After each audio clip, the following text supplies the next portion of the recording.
and welcome to What Are You Saying? #ways, where we talk about topics in the news as it affects us all. I am Uti Elu, and today I feel like I want to do drum roll. We had a, should I call you prodigal daughter, that went away and found her way back. Oh my goodness. Alera Boyo is back, ladies and gentlemen. Yes, I'm back, but I'm not prodigal. I've been hustling. Hustle. Came back home. I came back home. So we're excited to have you back. Yes, and of I'm course, happy the lovely to be back. Diola and I are like a duo now. We're rocking the show together. I need to be one of the duos very soon. I'm not going away anytime soon. Okay. All right. Glad Nice to hear it. Consistently. Welcome back. How's your day been? How's my day been? Today was a good day. Amen to that. Since I decided to start my own business, it's been crazy. Kudos to anyone who is a founder, who is an entrepreneur, who is digging it in this economy. Well done. Because, bro, it's been interesting. Yep. There's some days that I will cry. And it's more like, oh my God, who sent me to do this thing? Yep. But at the end of the day, when you're seeing the success stories, when you're seeing your customers and your clients happy and excited about the kind of work that you're doing, it gives you that kind of fulfillment that, oh yes, you're doing the right thing. So yes, I'm excited about that. Glad to hear it. Doing business in this part of the world is not the it takes easiest a lot of guts. thing. It's not. And that's why when I see people saying, oh, you need to start your own business. I don't want to work anymore. I'm like, I don't mind. If you're an entrepreneur, you know, entrepreneurs make the world go around. They solve problems for a living. Yeah. But there's just nothing wrong with also being an employee and having a successful 9 to 5. Exactly. Success comes in different shades, shapes, sizes. Yep, just I take agree. your pick. Yeah. So. Choose your calling. You might be the king, or you might be the kingmaker. So, Indeed. Adela, how are you doing? I'm good, thank you. 24 hours back from... she had an expo with financial literacy, so in fact, we had an awesome chat yesterday around that's this. some conversation. That's some conversation, you know. Okay.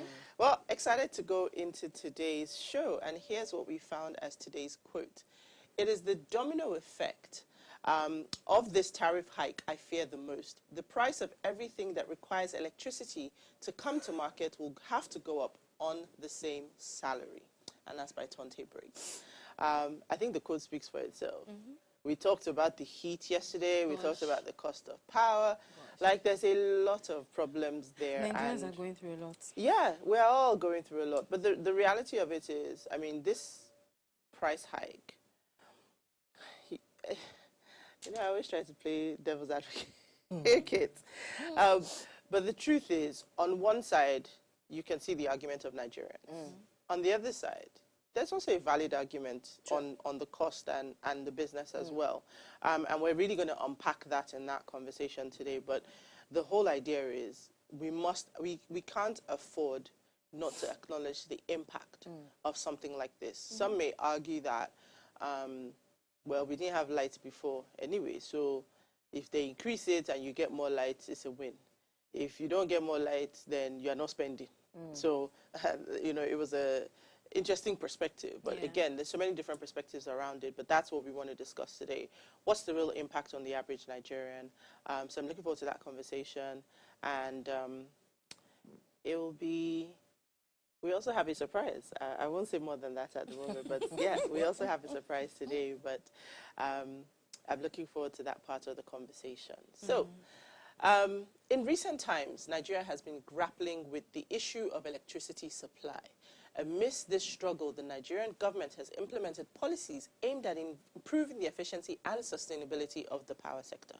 However, this policy on electricity tariff, the hike has sparked significant debates regarding its impact on consumers. So today, Valerian Wadike and Bode Fadekwe are here to discuss the topic, government policy versus consumer burden electricity tariff hike. And when we open the phone lines, we'd love to hear what you have to say. Let's take a break first, and we'll come back and see what we found in the news. Please stay with us.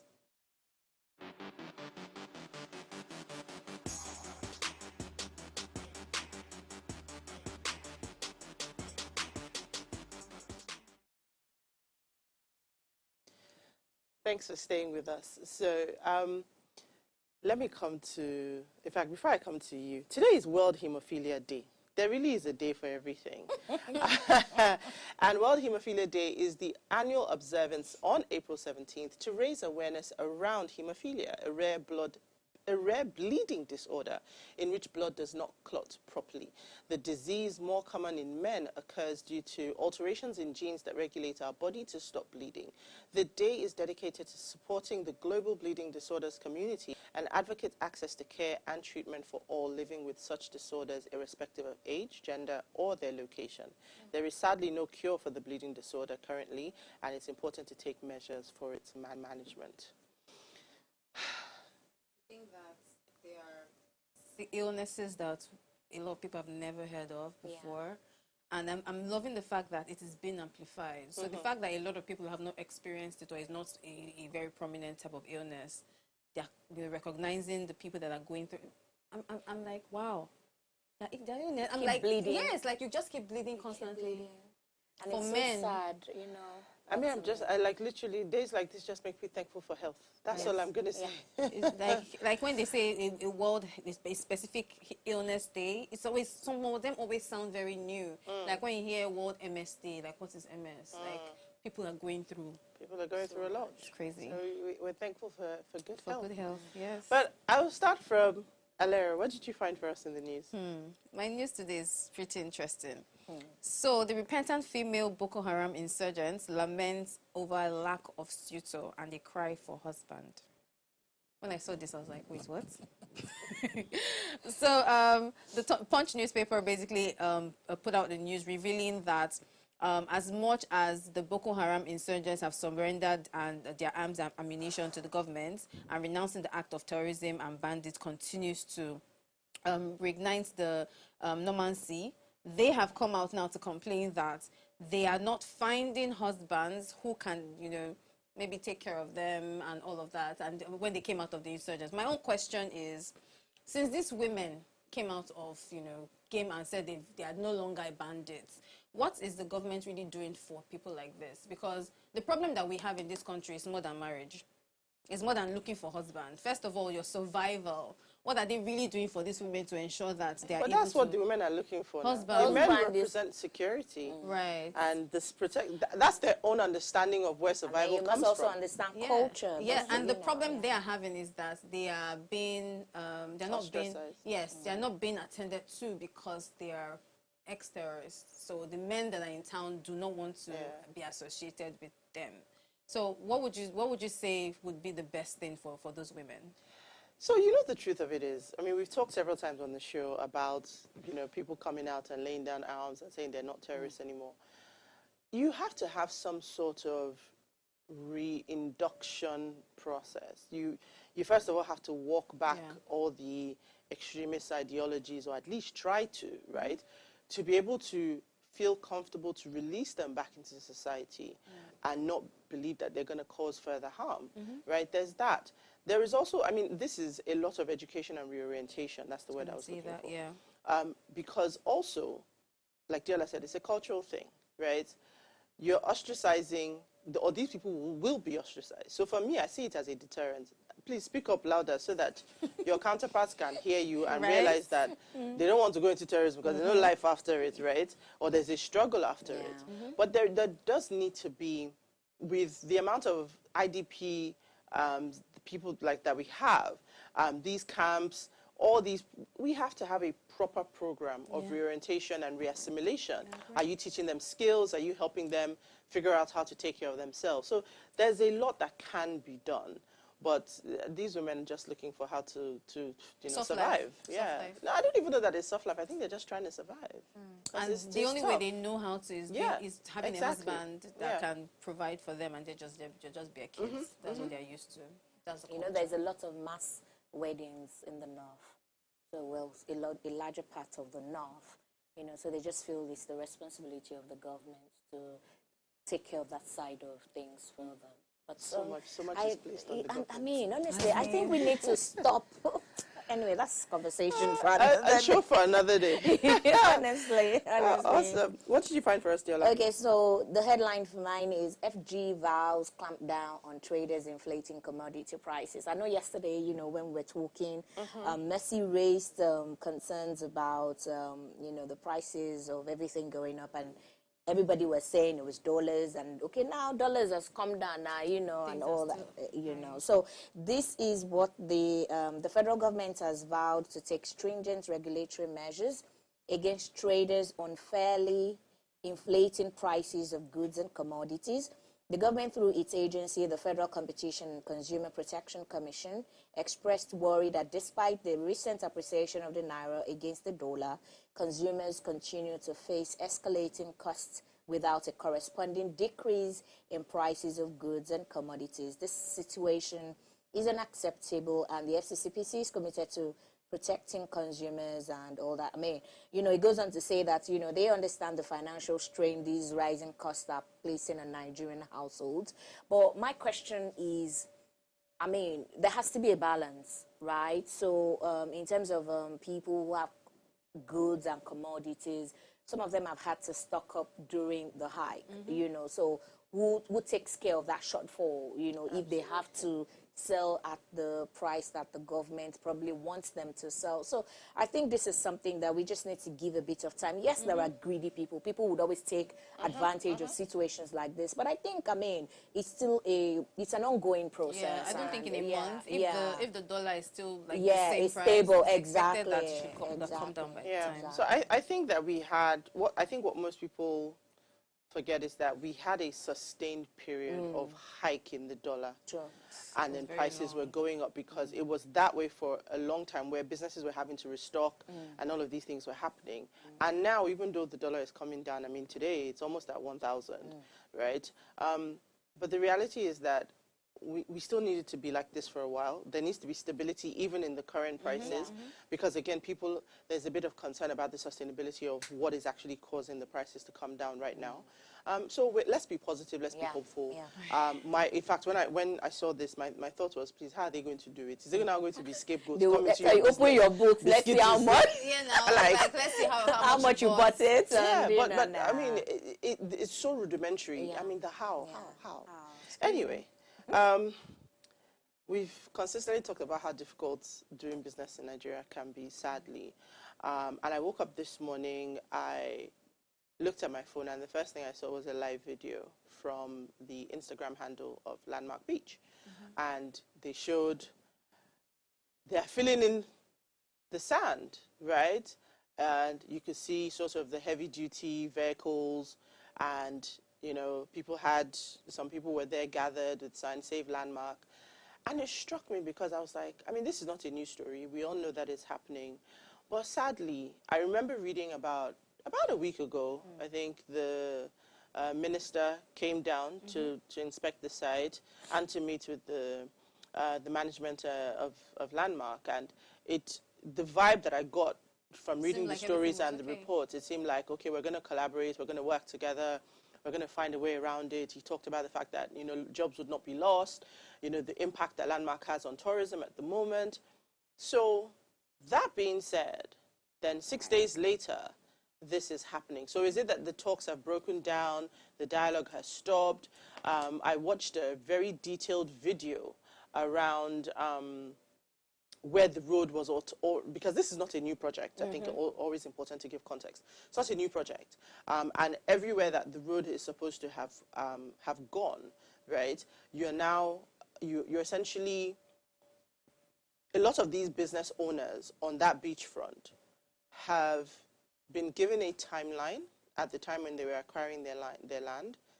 They've been given a route that the road was going to take. So it was actually supposed to cut from when you're coming into the start of Water Corporation Drive, and it was supposed to feed into Water Corporation Drive, right, and merge into that road and continue on down. But there's the understanding that that has now changed, and the road has been redesigned, and now it will cut right across the Landmark beachfront. So this is supposed to be, I think, about a 36-month project, if, you know, it actually is completed. you can't blame Nigerians for being doubtful, you know. But this is supposed to be a project that takes that long. And it's from Lagos all the way to Calabar. Now, in that 700-kilometer stretch, there are empty portions of land where you can go and start. Why this one? Where you can give it time for these businesses to figure out a way, you know, you could do that, right? You could look at maybe what concessions can we make. But when we talk about ease of doing business, when we talk about wanting investors to come into Nigeria, things like this sound a really negative gong, loud, you know, alarm bells to say, what could happen tomorrow if I invest all this money? So Paul Owanibe has spent a lot of time, a lot of money, a lot of resources. He didn't just walk up to this land. He acquired it. He got the permits to do what he's doing. He's, in fact, as I hear it, building a 28-story tower block there. I think he's already at the 12th floor. He has planning permission. We all know that before you raise one layer, they are there already. Sure. So he didn't do any of this in isolation. So how did this happen? But I mean, I'm hoping that we can get a subject matter expert to come and break this story down for us on another show. But when I saw this morning, I was literally just, you know, heartbroken. So we hope that they can find a middle ground. But I mean, watching the video that I watched, beyond the what's it called? Beyond Landmark, many other people are at risk as well, both residential and commercial. So we'll see how the story goes. I think we can take a quick break now, and when we come back, we'll jump right into today's conversation. Please stay with us.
Thanks for staying with us. So the Nigerian Electricity Regulatory Commission, NERC, approved the increased electricity tariff to 225 naira per kilowatt from 66 naira.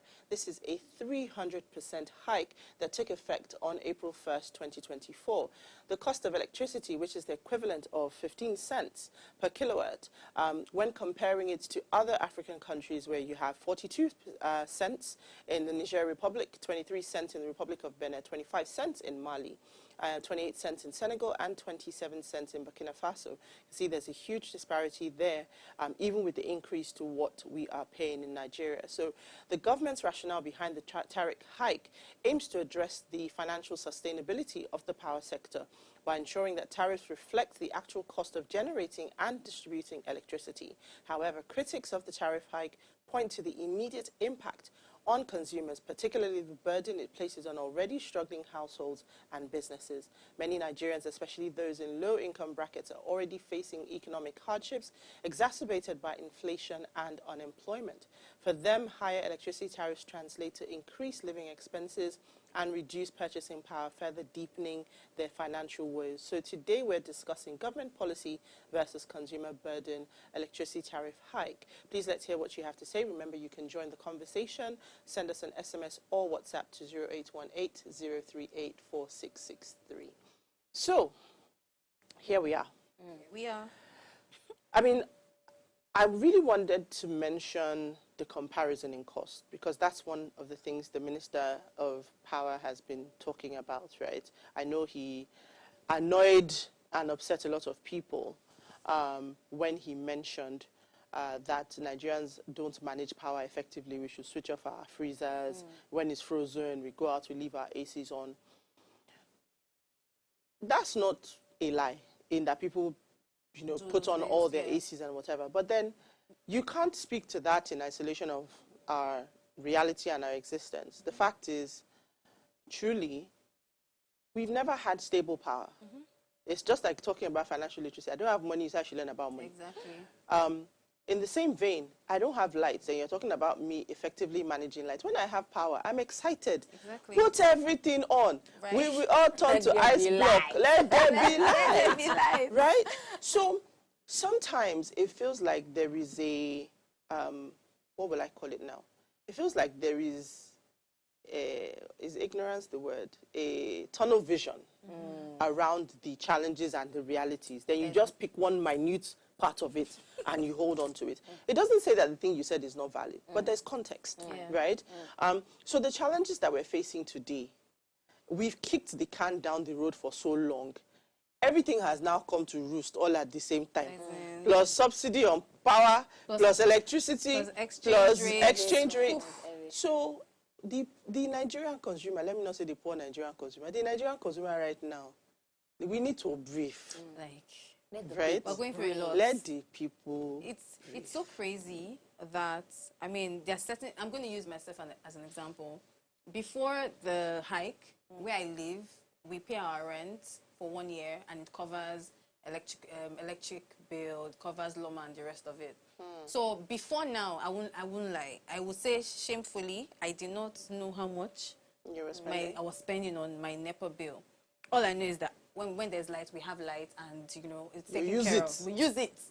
So now that the price has changed, personally, we have a meter now that read how much you're spending. In my house, you have to pay like a deposit of electrical bill. So if you use a certain number, if at the end of the month it's 150K, you will pay that money. So now what most people are doing now is their electrical appliances and the like, they're ensuring that it's smart inverter. So their AC is smart inverter, their TV. My friend has an Excel sheet with all the appliances in his house and how much power it consumes. So he's learning to manage. He's learning. He has no choice. But before, that's a very key question, a very key part of that conversation, and we'll come to that. Yeah.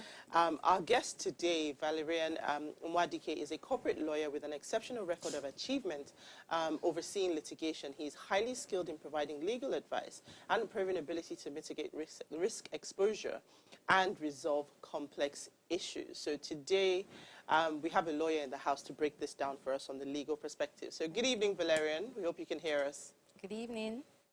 Good evening. My name is Valerian. Thanks for having me. Excellent. Welcome to the show. So I think I'll let Diola kick off. Okay, so good evening once again.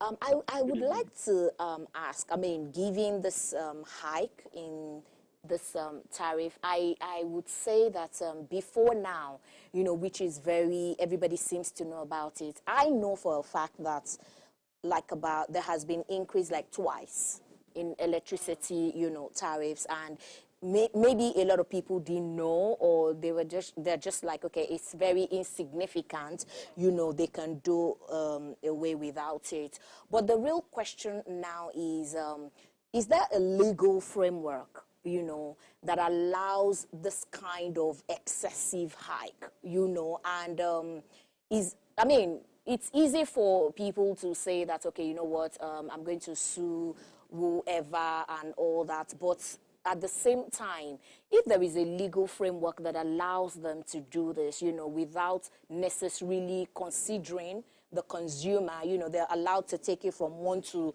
100 and just say that, whether you like it or not, you have to pay this X amount of money, then maybe there is little or not that we can do, but it's always just very nice, to understand these things from the point of view of, knowledge, rather than the usual, we just assume and then we just talk from a place of emotion. So I would like for you to help shed some light on that. Okay, thank you very much. Yes, there is a legal framework. However, the legal framework here being the Electricity Act of 2023, signed into law by the president last week. It's repealed the Power Sector Reform Act of 2005. Now, this Electricity Act was specific when it said or stated that before you can charge or bring about hike in electricity, you must be efficient as a disco. So Nigerians can testify that at least the discos are not efficient. So what now warrants the hike in prices? What's surprising to me? It's uncalled for and very unnecessary. The act stated that yes, you can hike your price to get value for money for services you have rendered. However, you have to be efficient. People should be able to appreciate what they are paying for. So now, this increase is making Nigerians to actually pay for darkness, so to speak. So I feel it is uncalled for. The disco should first of all be efficient in line with the provisions of the Electricity Act of 2023 before they can now bring about hike in prices or tariffs. So let me just seek a bit of clarity there. What does being efficient mean?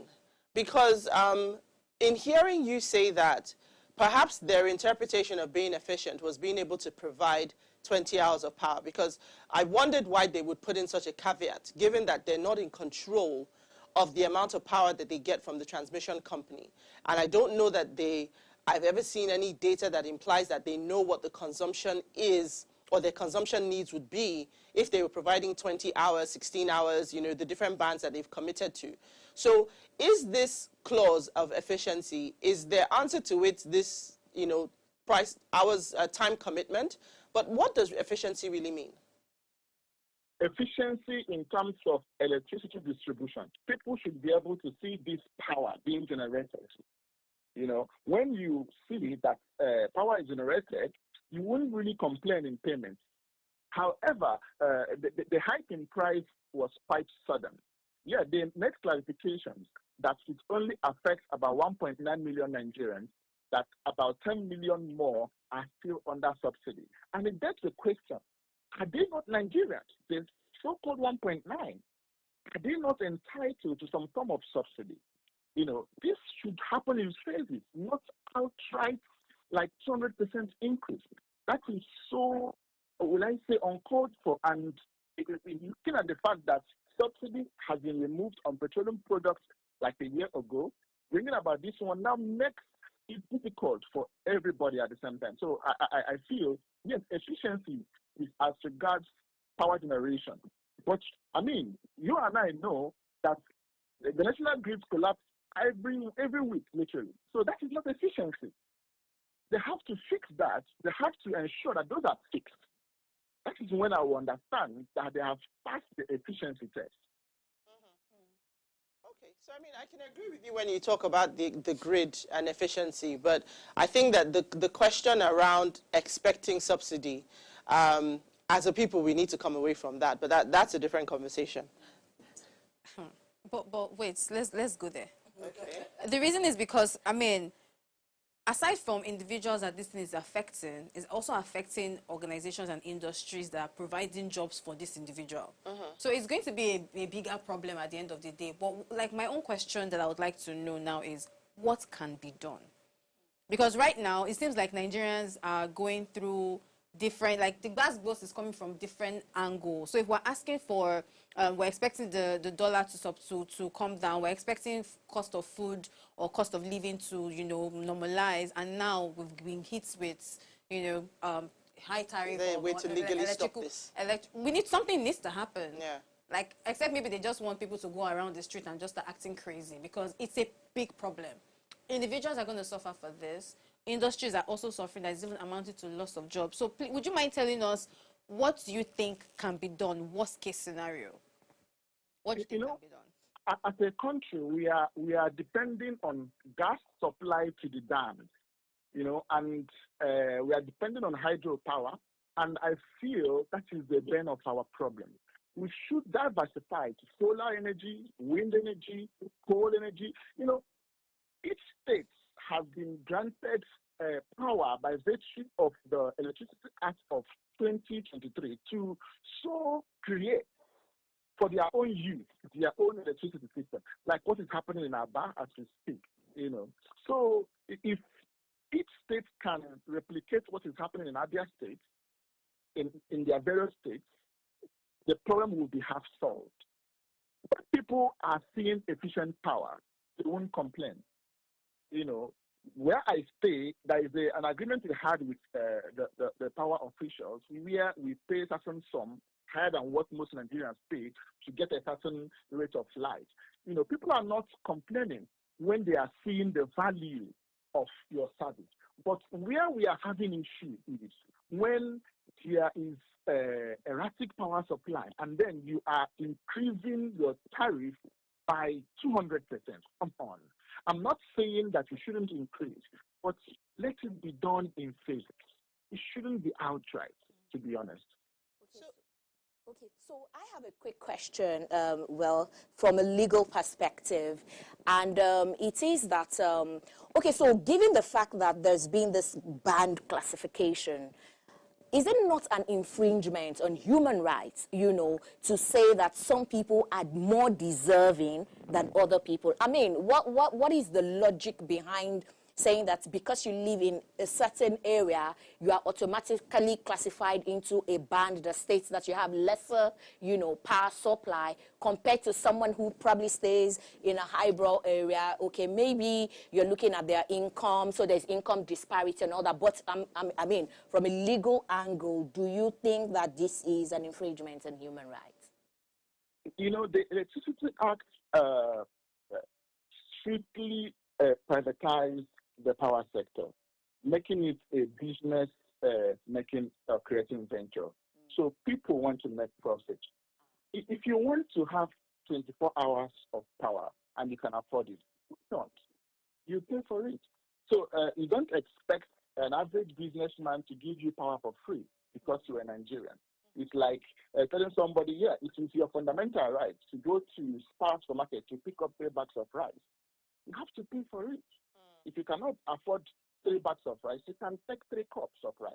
But if I'm willing to pay for it, and that right has already been taken away from me. Yeah, so I think that even when they did that, they looked at the consumption and they focused it on the areas that have higher consumption. So I think that's what it was based on. Okay. But, I mean, we have a final question for you. Thank you so much for giving us the insights that you've shared so far. But finally, I'd just like you to tell us, because I think I saw a story where I believe in Abuja, a legal case has been raised, I think an injunction, to prevent this from happening. So what are the legal options available to consumers at the moment, and what is the likelihood of their success?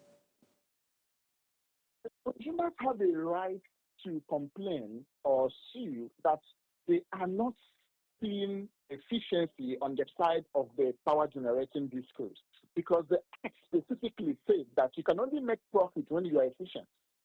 Only the court can interpret what that efficiency is. So people can go to court to test what efficiency really is. The Act said, yes, you can make money, but before you make money, make sure that you are efficient. So people have the right to go to court to contest as to the meaning of efficiency of the discourse. Awesome. Thank you so much for joining us, Valerian. We've really enjoyed having you on the show, and we hope you can come back and join us again, hopefully in person. But thank you so much for joining us. Thank you very much. My pleasure. So our next guest is Bode Fadigbe. All right. So, well, let's take a quick break, and when we come back, we'll bring in our next guest. Please stay with us.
So our next guest is Bode Fadekpe. He is the CEO of Sage Consulting Communications and Communications Limited. He also is an expert in the power sector and undertakes analysis, advisory, and advocacy. So thank you for joining us, Bode. Good evening. Good evening. Thank you for having me.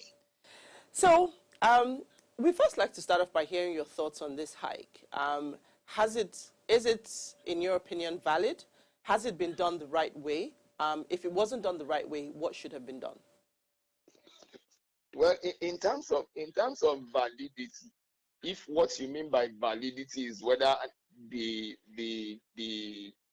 tariff adjustment is legal, then it is valid because Section 30 of the Electricity Act and Section 116 empower the Nigerian Electricity Regulatory Commission to run the market in a manner that allow the operators to recover their costs, and not just recovery of their costs alone, but they also should be able to recover some amount that will stand as their profits because they are investors, they are in business.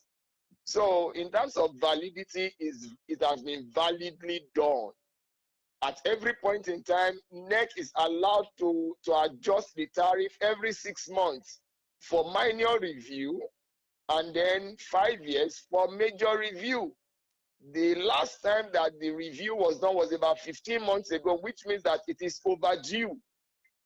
And it means that tariff was frozen for that period. And a lot of things have happened in the economy. Our inflation rate today is over 30%, which is about the highest globally.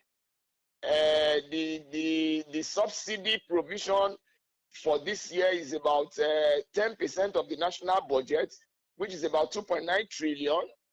The forex, thank God, is coming down, but we all know that at a point in time it was at rooftop. Subsidy had gone up to about 2,900%.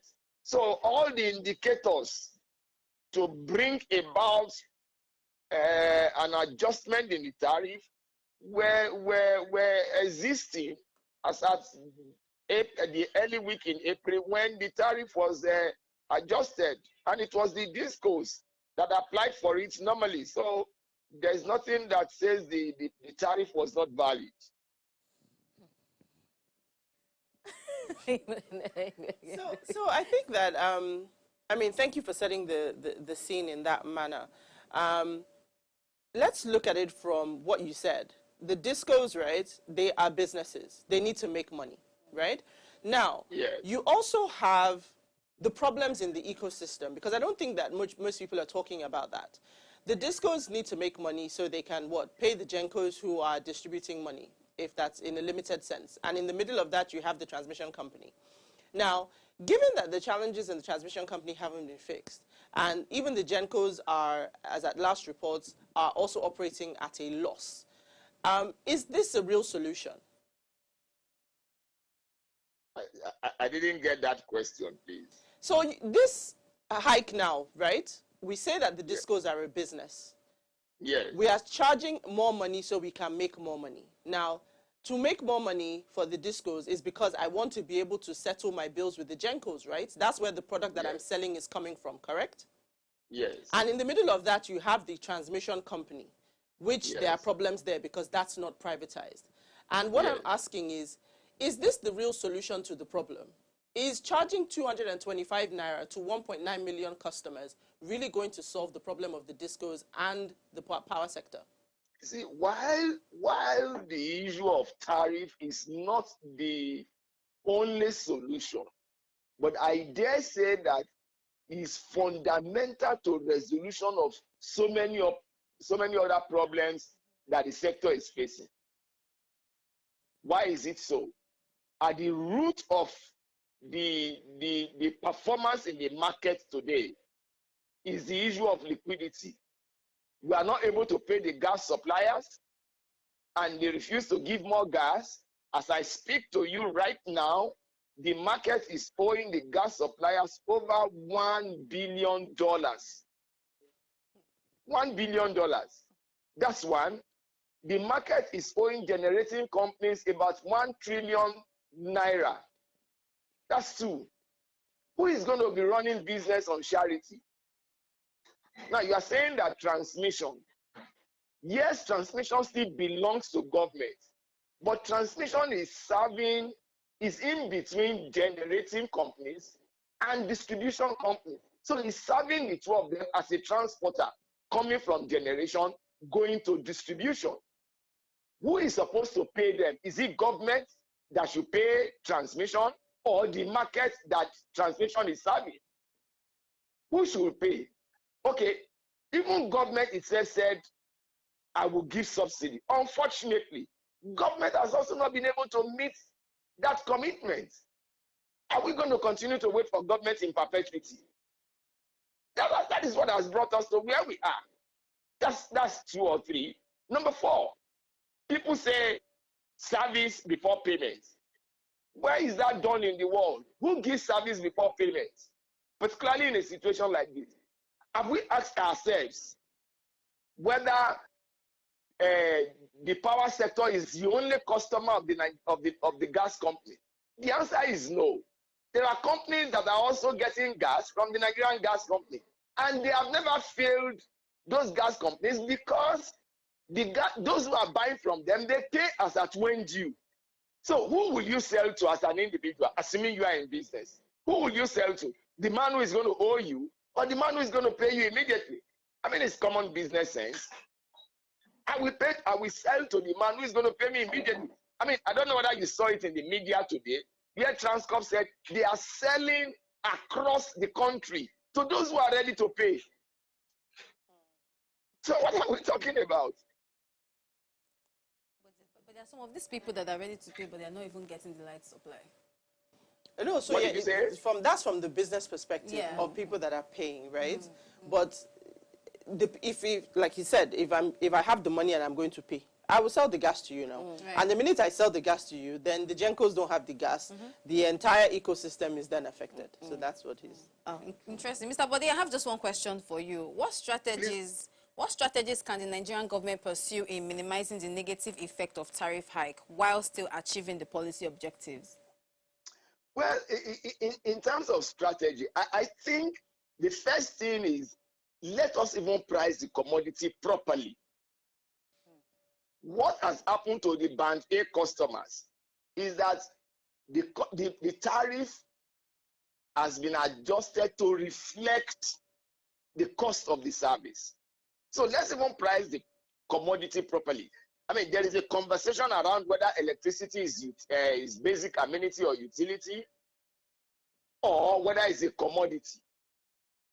In the days when we were swimming in petrodollar 70s, 80s, and things like that, you could think along that line, but not today again. Electricity is a commodity.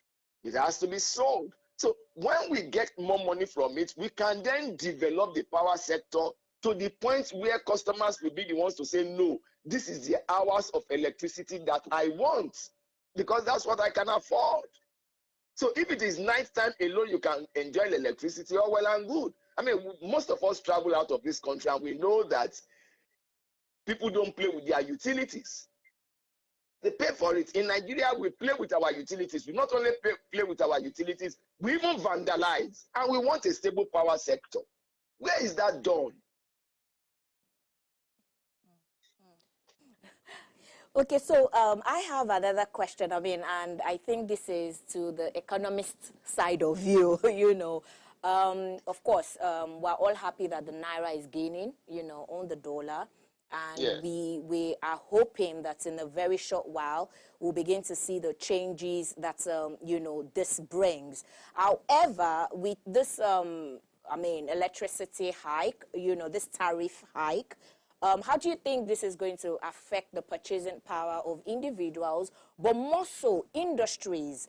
And then, of course, you know that if industries, you know, especially if manufacturing companies are having to incur, you know, this kind of expense, automatically it would reflect on the end user. So,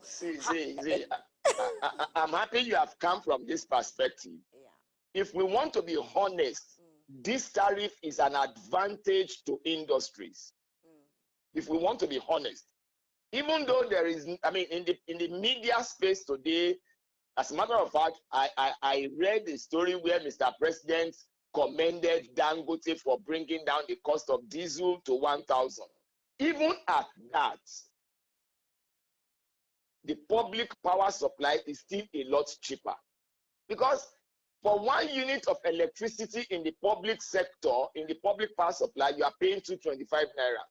If you have to generate your own electricity using diesel, with the current price, you can't pay less than 400. You cannot pay less than 400.